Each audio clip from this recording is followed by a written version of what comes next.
মহানগৰীৰ পাঞ্জাবাৰীৰ কৰ্মশ্ৰী হিতেশ্বৰ শইকীয়া উচ্চতৰ মাধ্যমিক বিদ্যালয়ৰ প্ৰাংগণত গছৰ তলৰ বিহুৰ আয়োজন। সাংস্কৃতিক বাহিনী অসমৰ উদ্যোগত নৱম বাৰ্ষিক গছতলৰ বিহু উদযাপন।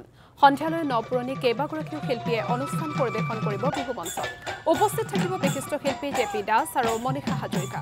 এইফালে আজিৰ বিহু অনুষ্ঠানতে আয়োজক সমিতিয়ে সংগীত শিল্পী দিগন্ত ভাৰতীক কৰা অপমান সন্দৰ্ভতো প্ৰতিক্ৰিয়া প্ৰকাশ কৰে।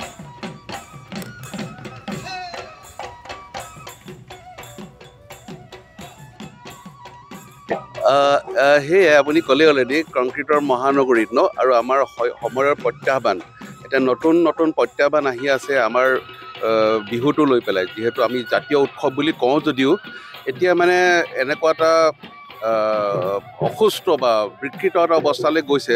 গতিকে আমাৰ এই কংক্ৰিটৰ মহানগৰীত আমাৰ সাংস্কৃতিক বাহিনী অসমে যে এটা সুস্থ পৰিৱেশ বিহু লৈ পেলাই আৰু যাতে অবিকৃত ৰূপত যাতে যিটো থলুৱা মানে শিপাডাল আমি যদি ধৰি ৰাখিব পাৰোঁ, যিটো বিহুৰ মৌলিক ৰূপটো যদি আমি ধৰিব পৰাৰ এটা প্ৰচেষ্টা, আৰু এই ক্ষেত্ৰত এই সাংস্কৃতিক বাহিনী অসমে যথেষ্টখিনি জন্মলগ্নৰ পৰাই কৰি আছে, যিহেতু এইবাৰ আমাৰ নৱম বাৰ্ষিকী হয়।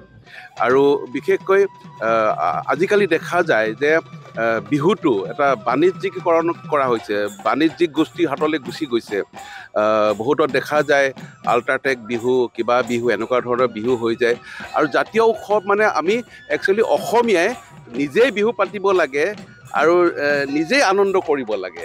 গতিকে এই এটাৰ বৈশিষ্ট্য হয়, এই বিহুখনে নিজৰ সদস্যই যি আৰ্থিক অনুদান লাভ কৰি পেলাই নিজৰ মাজতে বিহুখন পাতে।